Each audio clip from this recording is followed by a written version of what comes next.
Tonight on The Breakdown, Moana Pasifika gets the green light. We reveal the former All Blacks set to be in charge. COVID ravages the Lions tour as games are replayed and the number of affected in the Springbok camp climbs. Plus, Fiji forwards coach Jason Ryan revels in their dominant showing against the ABs, but have they got more?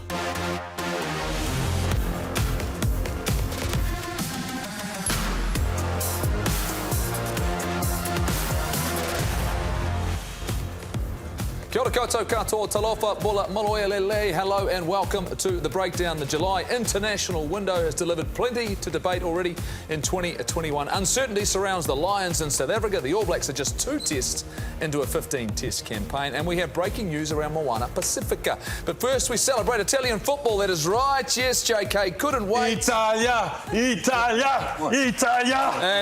And he made sure that I had an old Italian jersey lying around at home that I could have put on for the 1999 World Cup. But I tell you what, in terms of action, it doesn't get any better than this, JK. And the fact, I maybe have a slight dislike for the English, but bottom line, there's nothing like a penalty shootout in football. Oh, yeah, my family are in Venice at the moment. Whole street went nuts. Everyone's going crazy. Donnarumma, great goalkeeper, just signed for 15 million, actually, for Paris Saint-Germain. Yeah. But just a fantastic win. Mancini brought the team together, didn't qualify for the 2018 World Cup, missed out altogether, and he's just rebuilt them. Picked a whole lot of young guys, they played for each other. I mean, penalty shootouts are tough, but I thought they were the most dominant team in the second half. Hannah, a collective sigh of relief, though. You sent a text pretty quickly to me this morning, oh, come on, Italy. I did, but I missed the Italian jersey memo. So I've gone for the first ever women's sevens jersey. First ever? First ever. A little bit bigger than what they are these days, but Olympic starts in 11 days, so sending some support their way. Absolutely, can't wait for that to get going. Of course, that's just around the corner. We've got plenty to talk about in regards to the COVID situation, but Moana Pasifika today announces, or New Zealand Rugby announces as well, Ken, the first step, they're one step closer to being part of Super Rugby coming forward. Well, I think the challenge for Moana Pasifika is going to be separating the emotion from the reality. Obviously, everybody's delighted that they're in, and people talk about acknowledgement and recognition of Pasifika rugby and Samoa, Tonga, Fiji, Cook Islands, and how good this is going to be. But then the reality is, when the draw comes out, they've got to play the Crusaders in Christchurch. They've got to play the Blues at Eden Park. Ooh. They've got to play the Chiefs at FMG Stadium. Is that the two defending champions you're talking about, if you're talking from JK's point of view? That's the reality. Ken, so you've got a koala on your Pasifika, jersey, though. I'm more interested in that. What's my jersey? Oh, this is the Kenmore Junior Bears. It's a junior rugby club in Brisbane. My grandson Elijah plays. I went out to visit him when the bubble opened. He meets me at the airport and he goes, "Papa, I saw you on Breakdown." I said, "Oh, what did you think?" He goes, "JK's the man, Papa." He's a legend. That's because I sent you a video, eh? Hey, but it's named after you, Ken Moore, nah? No, you're not more of Ken. We'll get plenty of Ken tonight, there's no doubt about that. But this is an important step. You're talking about Super Rugby and what's going to happen in the future. Understanding, though, Hannah, there's some debate between New Zealand and Australia what this competition might look like. But what we've seen, there's been some talent around New Zealand the last couple of weeks that will be looking for a contract. Yeah, absolutely. I think we saw it from the Fijian side in the weekend. Having more people play professional rugby in a 12-month program is only going to benefit the islands. They were awesome. The Fiji have been awesome already. We'll get plenty more to talk about. The football's done, JK. Hold it back. We might bring it back later on. But I tell you what, there's an important, I suppose, story coming out of South Africa. And it's time for us to take stock of that difficult situation over in South Africa. And Bernie, it's starting to get incredibly complicated. Absolutely. And don't you dare say this is a Southland jersey. Run me through this. It looks like the Stags to me. It should be. No. This is North Cape Birkenhead. Both my girls play for the club.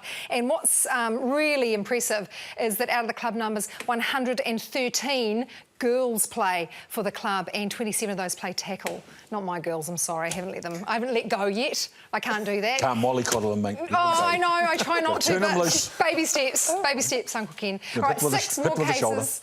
6 more cases of COVID-19 in the Springbok camp, including their captain, Sia Kolisi, and their coach. Now, that brings the tally well over 20 of confirmed COVID cases in the 46-man squad. Now, the Boks have spent the last 6 days isolating.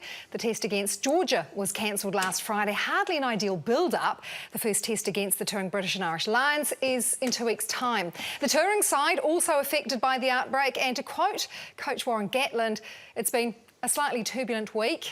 In fact, Gats has admitted this has been the most chaotic week of his career. You wonder if the Lions would be better off limbering up at home. They've ended up playing the same opposition, the Sharks, twice, and their next opponent is South Africa A in Cape Town. It has been a schmozzle from beginning to end. We kind of knew this was going to happen. There was always going to be challenges, JK, and I just want to ask you, the fact, when does the integrity of this tour, does it get compromised? The fact you have to question whether or not it should go ahead? Oh, well, I think it was compromised from the beginning. I think the hardest thing for me to understand is, like, you know, my family's in Italy, so I'm reading the articles about how many people are unwell and passing away per day. But I haven't heard anything out of South Africa. I don't know what's going on. So from what I've heard, you know, the townships are really devastated. So when do we decide that it's actually unsafe and not viable on a... I mean, I think seeing sport on television is fantastic also for people's well-being, and it's great to see it go ahead, but there must be a limit. Well, let's try and get, I suppose, a picture of what's happening over in South Africa. Gavin Mears is the chief rugby correspondent for the Daily Telegraph, and Gavin joins us now from South Africa. Thanks for joining us on The Breakdown, Gavin. And can you give us, I suppose, a picture for you of what the general climate is like in South Africa right now? Not just the rugby, but just in general, the population. Yeah, it's really interesting because we're getting quite a lot of comment from back in the UK, and people like yourselves are questioning whether the tour should be going ahead. But actually out here, I think South Africans in general, the rugby supporters, the general population, I think see this trip as something that they're really proud to host despite all the challenges. And I think back in the UK last year, we had the same problems with the lockdown, but sport went on. And I think the one thing about sport is it does give the population something to hang on to, something to look forward to at the weekends. And I think the problem we've got is just trying to contain the outbreaks within the squads to make sure that the series has some credibility. Yeah, hey Gavin, obviously this tour generates a lot of revenue for both the Lions and the Springboks. Can either team afford for this not to go ahead? It's a very good question. I think what we've seen already is that both unions, the South African Rugby Union, who generate, for this is their 12-year cash cow, they've already had to accept that there will be no crowds. There'll be no, I think there's meant to be 30,000 Lions fans coming down here. That hit has already been taken, and I think both groups came to the conclusion that actually the broadcasting money is still there, and this is why the test series is so important. They're prepared to lose a few games along the way, but the big broadcast money and the commercial sponsorship money is all around the test series. And I think you will see everything done possible to try and get through to that point where we have a first test. And interestingly, talking to the Lions managing director, Ben Calvley, last week, I think we will see, even if they lose a test, they will try and play at least one or two because they need that broadcasting check to make this commercially viable, even if they can just sort of break even. Are people's lives at risk because of doing stuff like that for the money?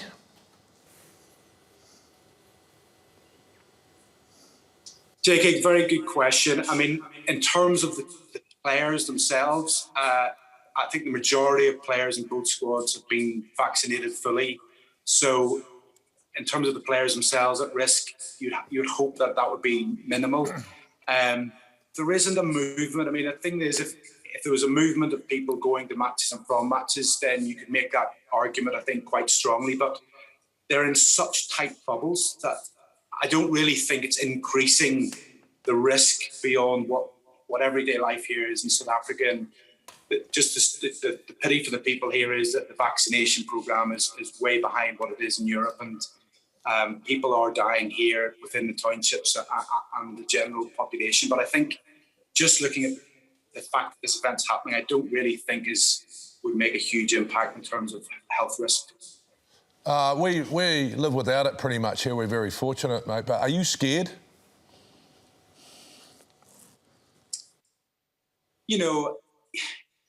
you have your moments. You think about things like, you board a plane yesterday, you're thinking you're on a full flight and everybody's in masks and everybody's using hand sanitizer all the time, taking precautions. I'm lucky, I have been vaccinated as well. So in the back of your mind, you're thinking, well, the worst it could be is hopefully no more than a sort of flu-like thing. But yeah, look, these are extraordinary times, and this is the most extraordinary Lions tour there will ever be. And there's part of me, I'm glad that I'm here to see it and try and relate back to people, supporters back home, but what it's actually like to be here and what, the players themselves, the commitment they have made is just remarkable, that they're away from their families. Some of these South African players have sort of been having to self-isolate for the last 2 or 3 weeks. The Lions guys were in quite a number of the squad were in the hotel room for 3 days.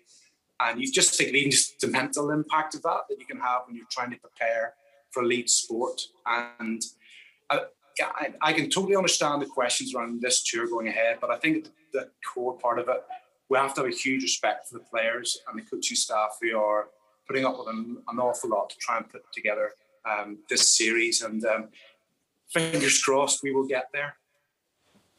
Given the whole world was watching England and Italy earlier today, mate, if the situation for the British and Irish Lions tour becomes untenable in the next 48 hours, is there any talk of an alternative plan?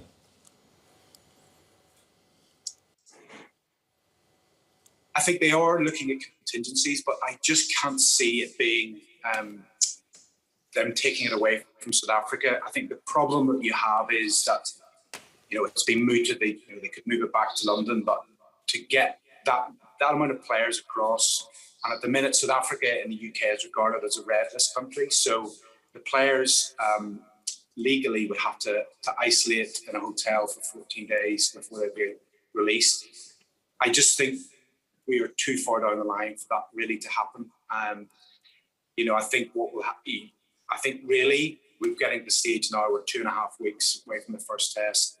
They're going to go with this, and it's whether we lose any more games or we lose a test. I think in some ways one good thing about what's happened is that the outbreak, and certainly in the Springbok squad has happened early enough that they can all be through this within 2 weeks, and then there's just a question about how match ready they are. But I think from a safety point of view and people having COVID testing and PCR testing, there is a confidence within both groups that this will be able to take place. And I think they just are now so far into this that they're going to have to keep going to the end.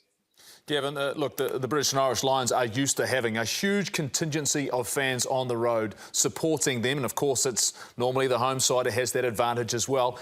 Given the situation, it's going to be an empty stadiums. Which team do you think is going to go in, I suppose, with the benefit of, experiencing and not having those crowds? Who's going to, miss their fans the most? Yeah. It's a really, really good question, and I think that dynamic has changed over the last 2 weeks, because I would initially have thought that the Lions, the sea of red, they bring such colourful atmosphere, support for the players. The players in the UK and Ireland have had a year of playing without fans. We saw what actually was quite a good Six Nations. I think the players, British and Irish Lions players, are used to empty stadiums and the challenges that bring. My heart goes out for the Springbok squad, who have really only played one test match since their World Cup final.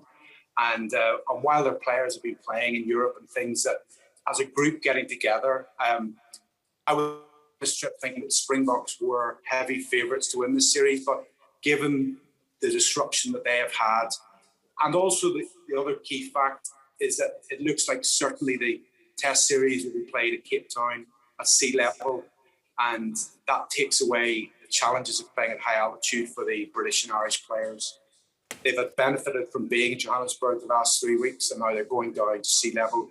So again, that takes away another one of the advantages that South Africa would have had on this series. So at the minute, I think looking at these extraordinary circumstances that the games are going to be taking place, I think the Lions, who are playing matches and will be playing at sea level, have that advantage. And it's just such a shame to be sitting in these great iconic rugby stadiums, and you can hear a pin drop and you can hear the players make codes, and you hear the crunch of the tackles. You just wish that the people of South Africa and the British and Irish fans could be here too to share it. Well, Gavin, you've shown great courage to go to South Africa. Look, enjoy what I think is going to be a fascinating series. We're still looking forward to it here in New Zealand, mate. Stay safe, and we look forward to maybe catching up with you a little bit later on in the tour. Thanks, guys. So it's going ahead. That's what we can ascertain from that, Hannah. Look, the financials are important, right? And we see it every 12 years they come to New Zealand. This is important for South African rugby, but at the moment, still a little bit for me around, I'm not sure we're going to see the best of either side. No, I think you're exactly right. Unfortunately, I don't think we're going to get the close games that we'd hoped for. But the reality is the world is now living with COVID. And in New Zealand, we're lucky enough to shut the borders off and be COVID-free, but everyone else seems to just be getting on with it. Where does the concern lie for you, JK? I mean, you're asking about the well-being of individuals. Is that where your biggest concern is right now? Oh, just the players, I think. And, you know, when you're talking that much money, it's also livelihoods, right? So I think, for me, you know, if Sia is unwell and he's unwell for the next 10 days, is he going to push himself to try and play the following Saturday? You know, how dangerous is it? I mean, unfortunately, I'm quite ignorant about... Like my son's had it, right? I rang him and he had sore eyes, sore throat, really achy, and he was over it in 5 days. Other people... So you don't know what level I've got it. So for me, it's just the world we live in. I think you're right, Hannah. And I hope it goes ahead and everyone stays well and the South African people can get some joy from it, like the Italians did today, because they've had horrendous... I know it's unfortunate for the English, but, you know, if you look at all the comments coming out of Italy, they've had such a terrible time of it that it's given people hope, and that's what sport can do. Ken? The late, great Sir DJ Graham once said that rugby is important, but nowhere near as important as solving the issues of poverty and education and the social ills of the world. He's one of our great scholars and academics. There have been 2.2 million cases in South Africa, and there have been 64,000 deaths. And I don't think that the broadcast money is a reason for the tour to continue. They probably going to take a hit financially, but I just think it's unsafe for them to remain over there under these circumstances. And, you know, for the debate to be around scrums and lineouts as opposed to the overall well-being of the general community, I think is madness. And when I suggested to Gavin, is there an alternative plan, they need to find a country, or they need to find an alternative plan where the game can go ahead. Like it's us. Ken, it's us, New Zealand. Exactly. What are we doing? I wasn't going to put words in his mouth, but, you know, we've had 27 deaths. I know that, so I don't want to be disrespectful. Way too many, to those, yeah, exactly. Those families, but it's nowhere near what we're seeing in other places around the world. So, you know, again, I'm thinking about administrators, leaders in our game, people who have got the responsibility to make decisions that impact. And, you know, JK, we were talking off here, you said, well, what price is a life? Yeah, well, it doesn't matter what the broadcasting rights is, it's worth more than whatever that is. I think the important thing that Gavin said there, though, is that the majority, if not all, have been vaccinated.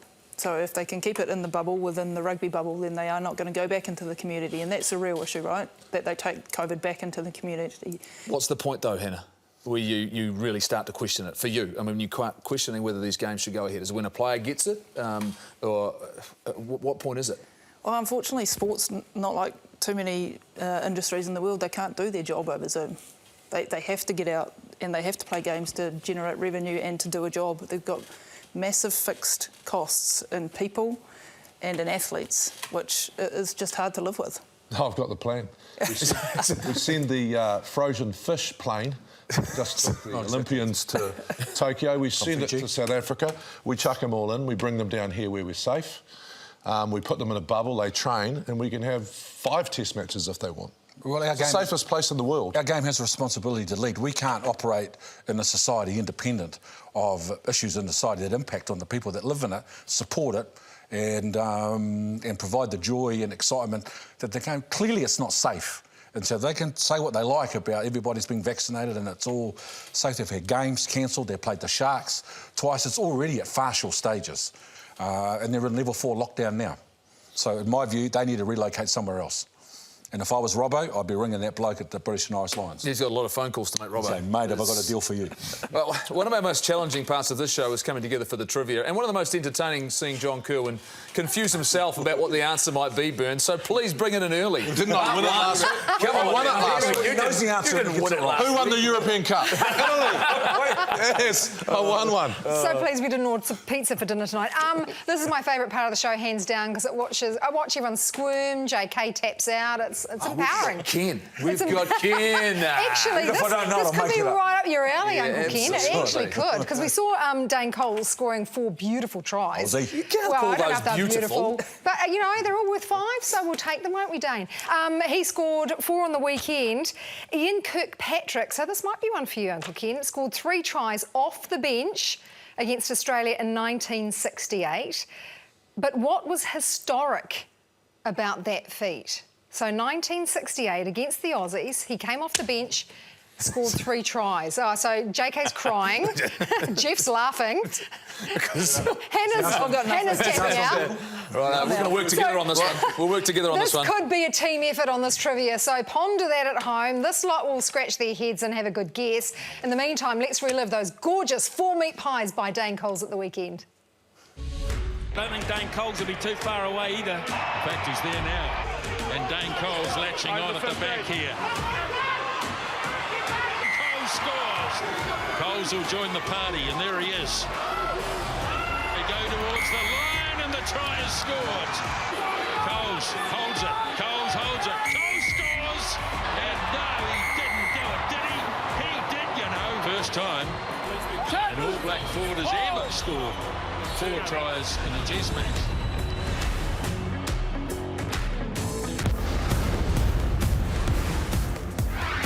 But I reckon my grandma could have rolled over those ones at the back of the mall, so can't take too much. At least he got one that was like had to do a bit of work for.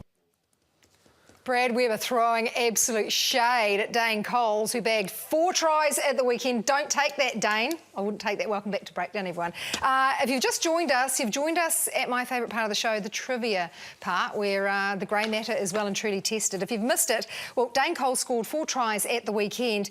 Ian Kirkpatrick scored 3 tries off the bench against Australia in 1968. The question is, what was historic about that feat? And JK's feeling confident. I will say that in 1968 was the first time that the All Blacks were allowed to use the bench.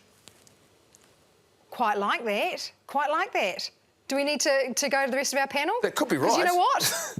You're bloody right.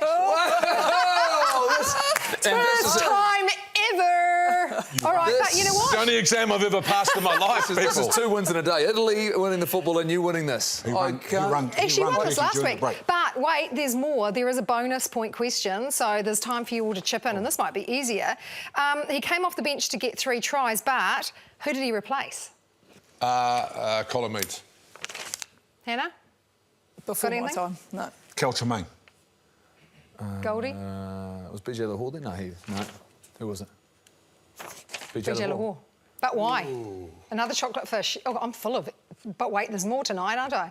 BJ Lahore. He broke something. What did he break? I broke his hand. Broke his digit. Yeah. Nice. JK, you're on Punching fire. no, I didn't punch him. Asked him for dance. He wouldn't have done that. You've got a great story, though, about the Dane Coles, who's taking shade from Weber. Yeah, hit us with it. Those 4 tries that Dane Coles... So I coached Dane Coles in Wellington Secondary School team in 2004. We went to the regional tournament. Hika Elliott was captain of Hawke's Bay. George Whitelock was captain of Manawatu schools. At the end of those regional tournaments, they picked a Hurricane school team, Blue school team, Chiefs school team, South Island school team to go to the national tournament. Anyway, they picked the Hurricane schools team, and Hika Elliott was picked firstly as the hooker, and secondly he was picked as the captain. And I knew straight away, as did those of us that were close to Colesy, that for him, that meant at that age, and he was only 18, he was going to wear number 16, 5 minutes here, 10 minutes there, because Hika was going to start all the main games. That happened at New Zealand 19s level, that happened at New Zealand schools level, that happened at New Zealand under 21 level, and it happened at the Hurricanes. And then at club footy, some of you will remember Jed Robinson, who was the hooker for Wellington. He was the hooker at Marist and Pats. And all the way through Dane's early stages of development, there were players ahead of him. And then at the Hurricanes, Andrew Hall was there. So there were two significant things that happened for Colsey. Firstly, Richard Watt, who's now assistant coach at Bay of Plenty, convinced Colsey to switch clubs to across the road to Pōneke, which meant he got to start in Premier Club Rugby. He made the Wellington team by the end of the year, and then Mark Hammett came to the Hurricanes. He moved on Andrew Hoare. He promoted Colsey to the starting lineup, and then Steve Henson picked him in 2012. A lot of people forget Colsey was 26 when he got picked for the All Blacks. And I was just thinking, watching that young Ethan de Groot, Ethan was only 22. So had Colsey have got earlier, when he could have, would have, should have, he would have had, in my view, he would have been approaching close to 100 tests. So watching him score those 4 tries, and the other thing I want to observation I want to make about Colsey, right through all that disappointment and frustration, there's a lot of adversity they had to overcome. He never complained. He worked hard, trained hard, and as you know, he's a tough, aggressive competitor. So Colsey, congratulations, mate, 4 tries. Terrific, and your career's good. And on top of that, Pōneke won on the weekend. It's all it shows, doesn't it? It's all about timing, and we're out of it. So let's go for a quick burn around the world. Moana Pasifika's licence, love your work, Ken, has been confirmed this evening, and we understand Aaron Major and fellow Tiatia are close to inking their contracts as coaches of the side. Now, Major was a part of the coaching team for last year's one-off clash against the mighty All Blacks. Tiatia, he was in charge of the Super Rugby Sunwolves in 2017 and has held other coaching roles in Wales, Japan and New Zealand. Well, international travel is at a premium at the moment, isn't it, in this COVID-dominated world? Well, spare a thought for the Fijian Sevens team, who hitched a ride to Tokyo on a cargo flight full of frozen fish. Most flights from the Pacific Islands have been grounded due to the pandemic, so needs must. A flight with flying fish also had the men's and women's sevens teams on board, throw in a track and field athlete, 2 swimmers, a judo competitor and a table tennis player. And it's welcome aboard, Team Fiji. Well, plenty of pressure on Tonga this weekend as they try to qualify for the 2023 World Cup in France. They were rolled by Samoa last weekend, who have a 29-point lead in the 2-test qualifier. Samoa looking good, but it's not all over for Tonga. If they lose, they can still have a crack by qualifying through Asia. And of course, that match on Sky this weekend, live and exclusive. 22-year-old All Black debutant Ethan de Groot was a fan favourite under the roof in Dunedin. Basically, he had his entire flat and most of Studentville from Dunners. They turned out to show support, plus a host of his old crew from Southland Boys High School. Very, very cool.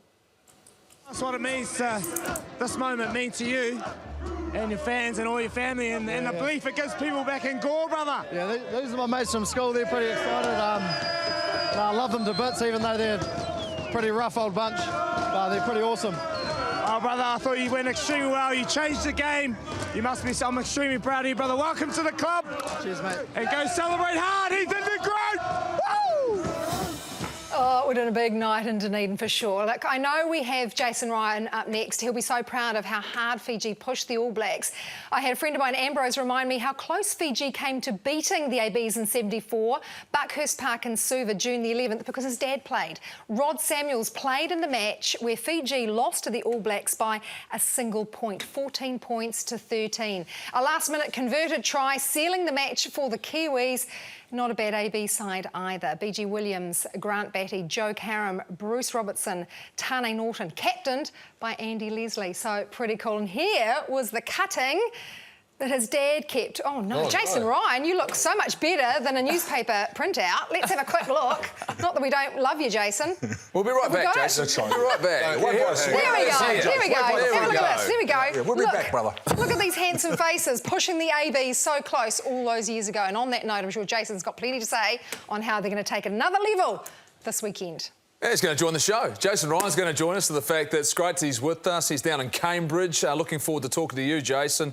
Let's bring him in and talk about exactly what you've, I suppose, been through on the weekend, how you're preparing, how everyone's come through it. But first and foremost, I want to talk about the unique culture. I spoke to Daryl Gibson and Glenn Jackson about the fact when you come into camp, there's such an easy group of men to get together with. The fact that they just seem to care straight. Their friendly nature means it's easy. You guys can simply focus on the rugby you're going to play. Is that the way it feels for you?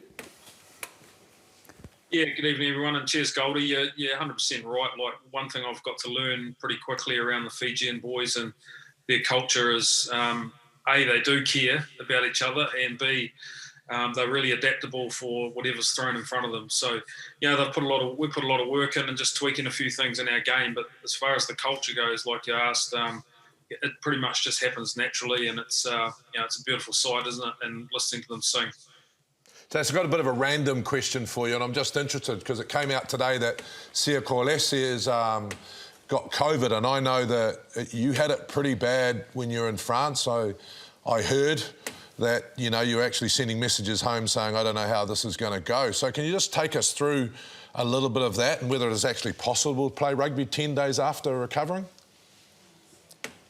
Yeah, it affects everyone differently, JK, and it definitely affected me pretty aggressively. And, I felt like my body was shutting down. It was an awful time, to be quite honest with you. And done a lot of work since that and trying to get things right, and I'm not far away. But, yeah, look, it's something you can't take for granted. It's hard to explain. Like, people ask me all the time, what was it like? And 9 times out of 10, I end up getting upset because it brings back some old memories, but I won't do that tonight for you.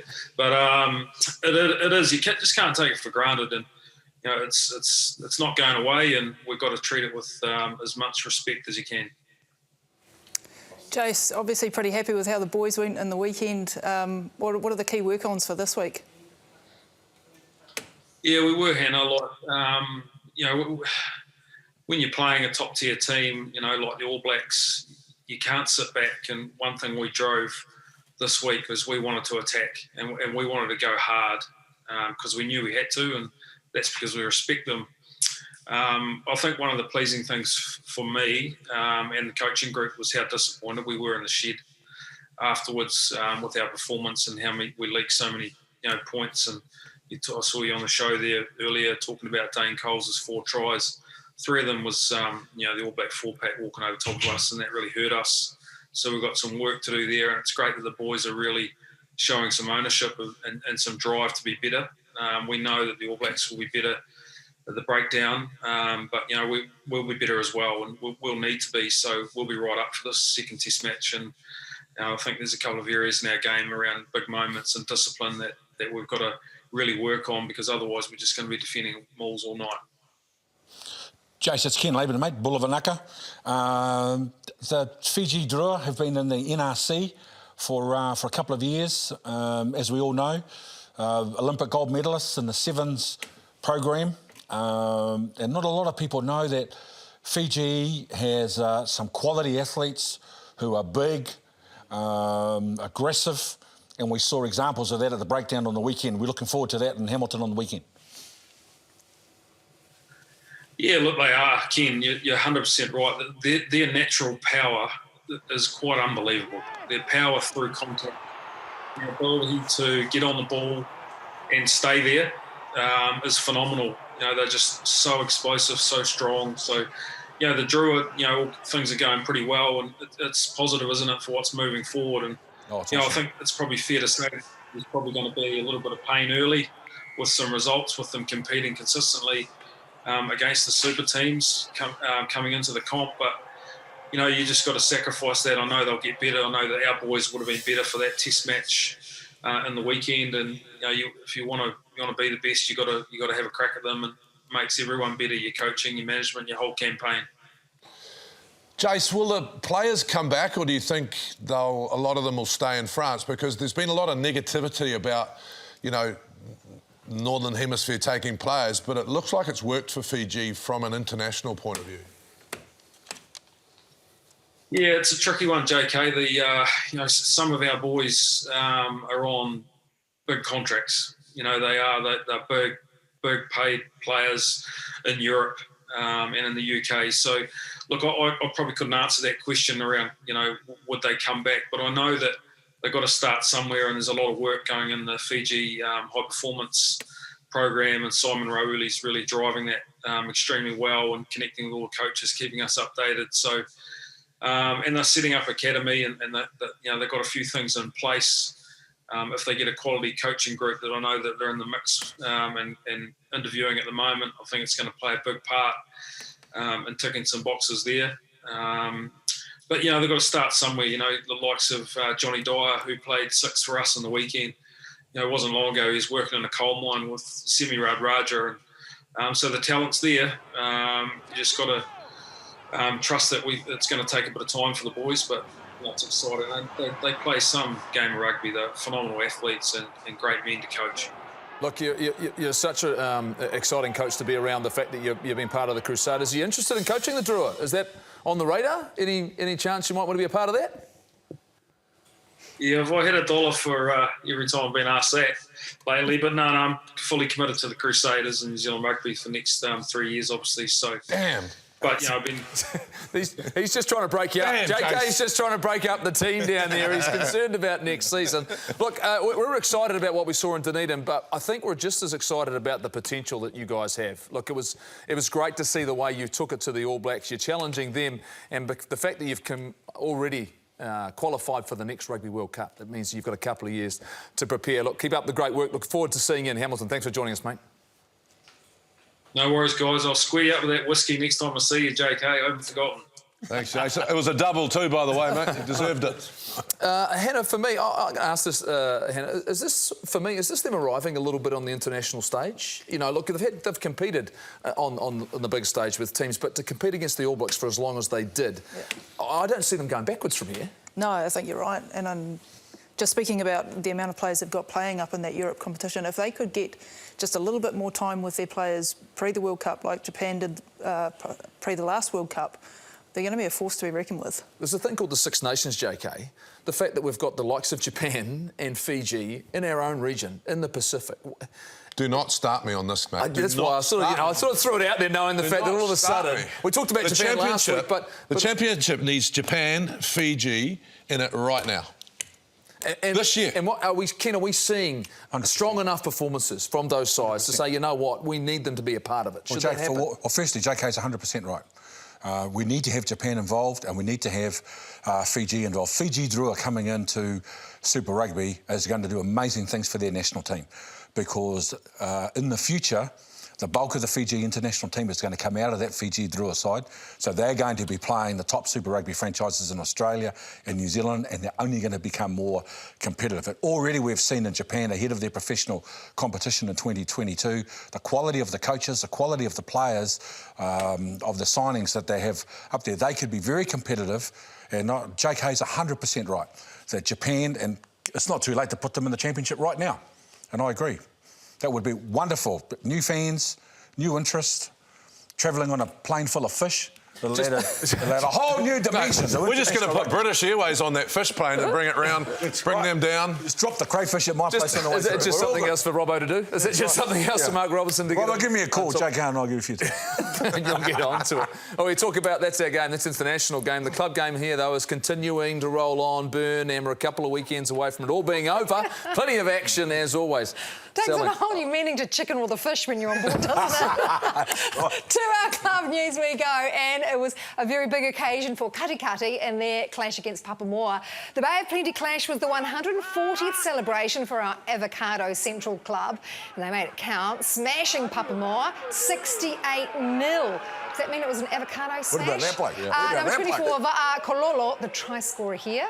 You know, they only had 23 players. How come he's got 24 on? Technicality, perhaps. And in the Tasman final, it was an arm wrestle between Kahurangi and Marist. Marist getting home by 2, despite this sweet try from Rangi winger Jan Lammers. 20 points to 18, the final score. And thanks to our friends at Grassroots Rugby for the footage. Those dodgy Catholics, JK. Mate, how can you put Marist on and you put the opposition try on, but they won? Best tries. We only want the best on the show, JK. Yeah. That's why you want to go to heaven. Week Don't after lie. week after week. And from the grassroots to the very best, let's take another sneak peek at our greatest All Blacks campaign. I'll put it this way. You give me one part of his game that isn't up there as a great All Black. Yeah, well, not very often do you get the combination of brutality and skill. Usually they're one or the other. And that's what makes Brodie a little unique, because he's certainly brutal and he's certainly skilled. Oh, what a player! Whatever you wanted Zinni to do, Zinni will do it. Sinzan drop kick, and he's got it! Sinzan Dan's such a talented sports person. I think, he had all the skills, as a 10. The kicking abilities, those core roles, was very good defensively, read the game well. I think with the modern day 10 now, as you say, it's not just the ability to put people in space, it's creating space. Jonas simply was the most dangerous rugby player, I think, that's played the game, given a little bit of space. Loving first touch of the ball, and it's Frank Bunce for the line. Well, he was freakish. He could run, he could pass, just had this innate sense of where to be. He was good over the ball. He was great out in the middle of the back line, and he could tackle. He was a tackling machine, and he was a line-out option as well. Not an overly tall man, but he had great spring. So he had everything covered. The Rich McCaw aura, the man, it is real. It's a real thing. You know, first off the bus, first onto the training paddock, first on the ice bath, like, it was just constant, eh? Like, he oozed greatness, he oozed just professionalism. He just wanted to be better every day. He didn't want to ever let the jersey down. He didn't want to let, you know, other sevens down. He didn't want to let himself down, his family down. And I can't remember him playing a poor game.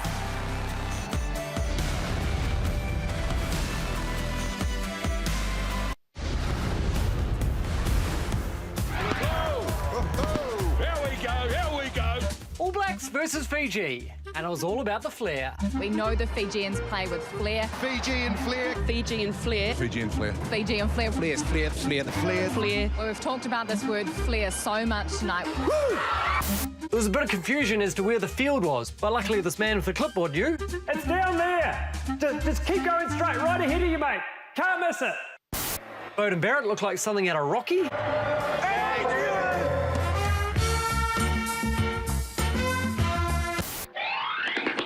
Twinkle Toes Dane Coles ran in 4 tries.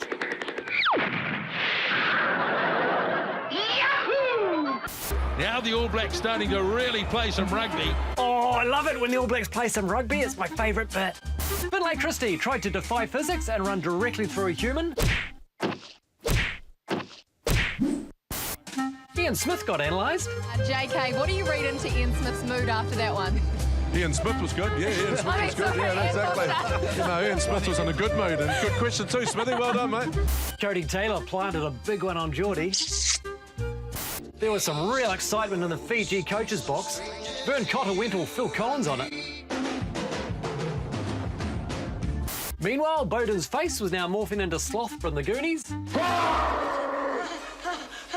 Nisbo spotted a boomfa. Boomfa! That's a boomfa. That is my mate. And that was off the ball. This week. Yeah, it was a great night in Dunedin over the weekend. Look, it was a great contest, good crowd on hand. Fijian fans were in great form, JK, but I suppose we're getting to the point where the All Blacks are into their 3rd Test match of the year. A lot of question marks over the performance. Quickly, I'll just say this. I actually thought it was really good. What we did was we worked hard for 60 minutes. They came up for the fight. For the last 20, a bench came on and they accelerated away. That's what we've done in the past. I thought it was an impressive performance, actually. There'll be some areas of frustration, but this is a good Fijian team. I think we have to give them some credit. But what do they do from here? What do you need to see from them? What are your expectations? Well, firstly, I think Fiji today would make the top 8 in the World Cup. I think they were that good. So I think it's fantastic that they turned up, played a lot of footy. I think the thing that I'm concerned about, we're building, this is now a real test match this week. Australia don't have the luxury of actually rotating their squad. So what they will do is keep their squad and that will create combinations.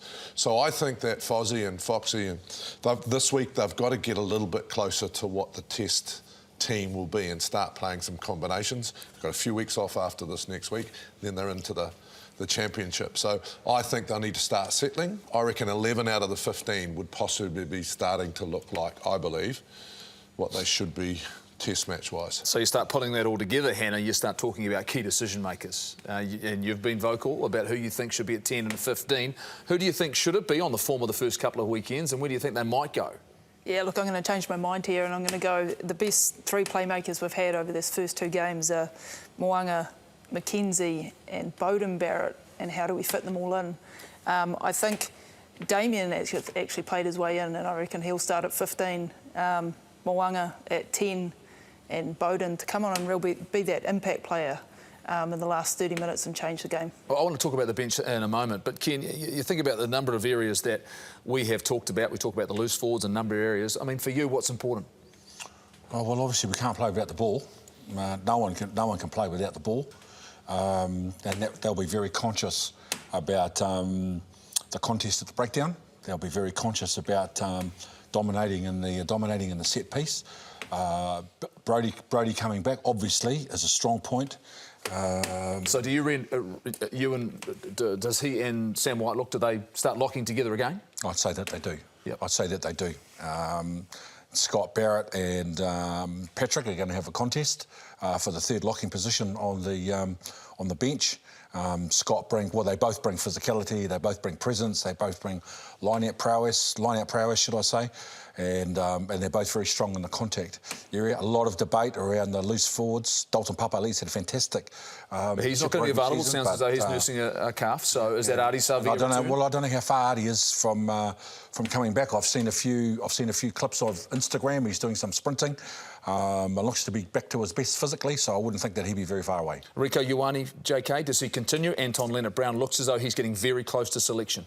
Yeah, look, everyone knows I really think we should invest in Rieko. What I would like to see from him, though, is we know how fast it is, but he's taking the outside break a bit too much. I think he needs to take a little bit more time straightening the defenders up early, start building for the outside break, so a bit more taking those hard lines on the inside shoulder. I think you might just see it here. He does this a lot and he can really accelerate through that. But I think he just needs to build a wee bit more, and that's just learning to play centre. I'd like to see Havili and Anton Leonard-Brown, but I think possibly Anton Leonard-Brown at 12 and Rieko at 13, just to keep him in there and get him still working on his game if they think he's the guy for the future. And talking about those decision makers, our kicking game on the weekend, Hannah, was something for me I got a bit concerned about. The fact that it looked as though, you know, one of our great strengths of our game is kicking to get possession back. It looked as though on the weekend we gave away a lot of pill, gave them the opportunity to attack us.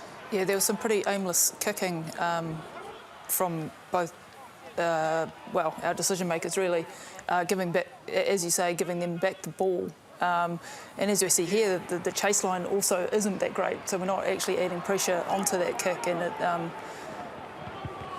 It was frustrating to watch, wasn't it?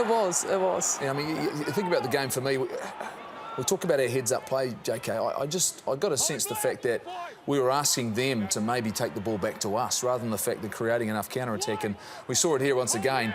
You know, we decided to go to the boot, and I'm just not sure for me these were the sort of things, look, going straight to hand that the All Blacks will be looking for.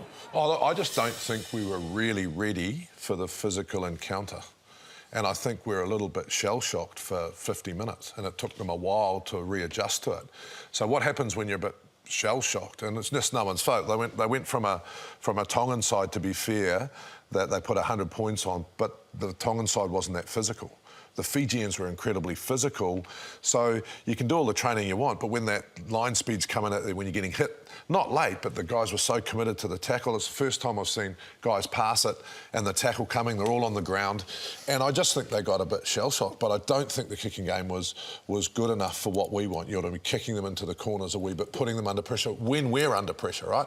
High kicks that were, I don't know if they were spirals or what they were. We weren't contesting, though. We weren't getting up and we weren't in a position where we could get the ball back, and we've got some of the best in the business at chasing kicks and getting up and competing in the air.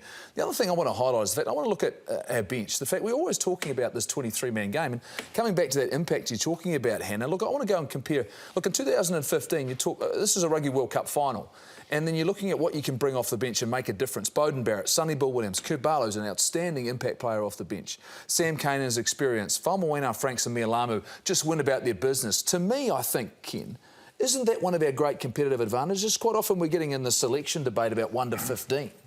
But creating guys in this opportunity to make their impact in the game for 30 minutes can be have greater significance against other sides than maybe the first 30 minutes of the game.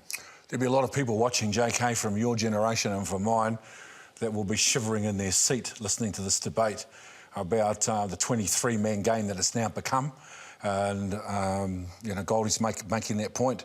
You know, that back in the days when, one, we didn't have subs, or two, we we had a bench but didn't use it, to the point now where you can change the game completely by bringing on a new front row, a new pair in the halves, new halves pairing, should I say, then a couple of decent runners in the out of the backfield. And they have, how many times have we seen over the years the All Blacks do exactly that, particularly on the end of season Northern Tours? Yeah, well, the game's been close for 60 minutes, on comes the bench, clean them up. Now, Ken, I think those things need to change, actually, because we've become a power game. But to talk about that, I don't think you can compare that, Goldie. I think our biggest issue, and this is one thing that I'm sure the selectors are aware of, we need to get to the next World Cup with an experienced bench. Do we have enough test matches to do that?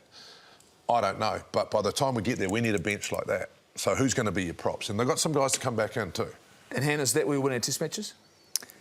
Yeah, absolutely. Look, I think the biggest impact for me in the weekend was actually Finlay Christie. Came on, sped the rucks up, quick ball out of the base of the scrum and really turned the game around in that last 30 minutes. And that's significant in the fact that on Sunday, what are they going to do? They're going to pick the next All Black squad. TJ Perenara is going to be available for selection for that next All Black squad. So it's a fantastic weekend of rugby coming up. We shouldn't forget as well, though, coming up tomorrow night, the Wallabies, they take on France. That's kick-off at 10 p.m, and we know how France blew that last week. They were all over it. That was their opportunity.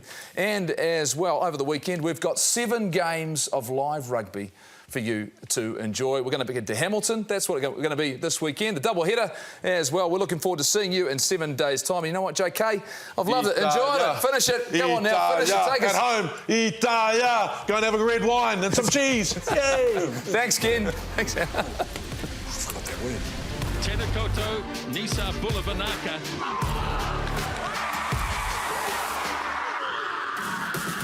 Offload from Tom Atiene.